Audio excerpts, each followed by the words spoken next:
नमस्कार।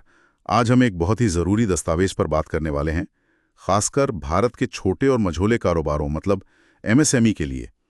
ये है उद्यम प्रमाण पत्र। हमारे पास एक लेख है जो इसके बारे में सब बताता है, ये क्या है, क्यों ज़रूरी है और हाँ, इसे डाउनलोड कैसे करना है। तो कोशिश रहेगी कि इस पूरी चीज़ को जल्दी से और साफ साफ समझें और ये भी देखें कि डिजिटल होने से सब कितना आसान हो गया है ना। बिल्कुल। तो शुरू करते हैं। ये उद्यम प्रमाण पत्र आखिर है क्या भला? हाँ, तो आसान भाषा में कहें तो ये सरकार की तरफ से एक तरह का सर्टिफिकेट है। एमएसएमई मंत्रालय देता है। ये पक्का करता है कि आपका बिजनेस रजिस्टर्ड है। इस पर ज़रूरी डिटेल्स होती हैं, जैसे आपका रजिस्ट्रेशन नंबर, बिजनेस का नाम, पता। हाँ, और ये भी कि बिजनेस माइक्रो है, स्मॉल है या मीडियम। रजिस्ट्रेशन की तारीख, ईमेल, फोन नंबर और एक क्यूआर कोड भी होता है आजकल, जिससे कोई भी चेक कर सकता है कि ये असली है या नहीं। अच्छा, तो ये सिर्फ एक सरकारी कागज नहीं हुआ फिर? नहीं, बिल्कुल नहीं। जैसा लेख बताता है, इसके बहुत ठोस फायदे हैं। सबसे पहले तो बैंक से लोन लेने में आसानी होती है।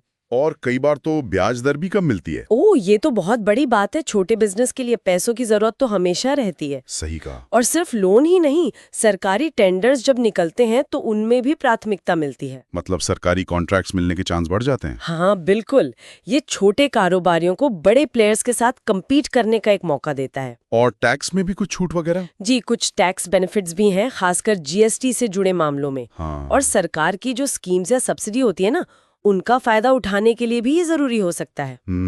और एक और बात, ग्राहकों और इन्वेस्टर्स के बीच आपकी क्रेडिबिलिटी मतलब विश्वसनीयता वो बढ़ जाती है। ये तो सच में काफी काम की चीज लग रही है। अच्छा, अब मान लीजिए किसी ने रजिस्ट्रेशन तो कर लिया है पहले ही, तो ये सर्टिफिकेट मिलेगा कैसे? मतलब डाउनलोड करने का प्रोसेस क्या है? मुश्किल तो नहीं? नहीं, लेख के हिसाब से तो अब ये काफी आसान हो गया है।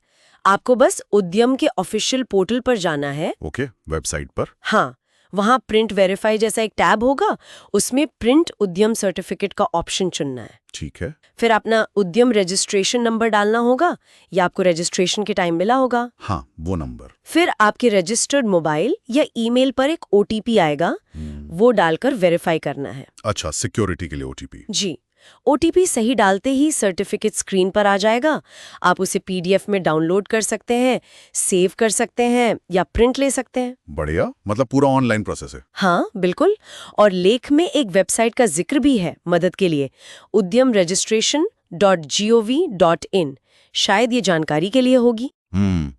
लेकिन कभी-कभी दिक्कतें भी तो आती होंगी, जैसे मान लीजिए ओटीपी ही नहीं आया। हाँ, ये आम समस्या है। लेख में भी इसका जिक्र है। ऐसे में थोड़ा इंतजार करके फिर से कोशिश करनी चाहिए। अपना मोबाइल नंबर, ईमेल आईडी ठीक से चेक कर लें। कभी-कभी स्पैम फोल्डर में भी चला जाता है ओटीपी। हाँ, ये स्पैम वाला चक्कर तो रहता है। और हाँ, इस सर्टिफिकेट की जरूरत बार-बार पड़ सकती है। लोन अप्लाई करते वक्त, टेंडर भरते समय, टैक्स फाइलिंग में या इन्वेस्टर्स को दिखाने के लिए। तो बेहतर है कि पीडीएफ फाइल को संभाल कर रखें। सही बात है। और अगर वेबसाइट ही ना चले या लॉगिन में दिक्कत हो? तो उसके लिए भी कुछ बेसिक चीजें बताई गई हैं, जैसे ब्राउजर अपडेट करना, कैश कुकीज क्लियर करना। और अगर फिर भी बात ना बने तो उनके हेल्प डेस्क से संपर्क कर सकते हैं। ठीक है। अच्छा, लेख में कुछ FAQs मतलब अक्सर पूछे जाने वाले सवाल भी थे शायद? हाँ, कुछ आम सवाल थे, जैसे पीडीएफ कैसे मिलेगा? तो जवाब वही है, पोर्टल से रजिस्ट्रेशन नंबर और ओटीपी डालकर। और क्या आधार से सीधे डाउनलोड हो सकता है? और उद्यम नंबर ऑप्शन से ढूंढा जा सकता है। अच्छा, ये फॉरगॉट वाला ऑप्शन काम का है। और अगर किसी को नया सर्टिफिकेट बनाना हो तो पोर्टल पर ही न्यू एंटरप्रेन्योर्स या ऐसा ही कोई सेक्शन होगा, वहाँ आधार और बिजनेस की जानकारी भरकर अप्लाई करना होता है। और अगर सर्टिफिकेट चेक करना हो कि असली है या नहीं? उसके लिए भी पोर्टल पर वेरीफाई सेक्शन है, बस रजिस्ट्रेशन नंबर डालना होता है। ठीक है। एक सवाल और था, क्या पैन कार्ड से नंबर ढूंढ सकते हैं?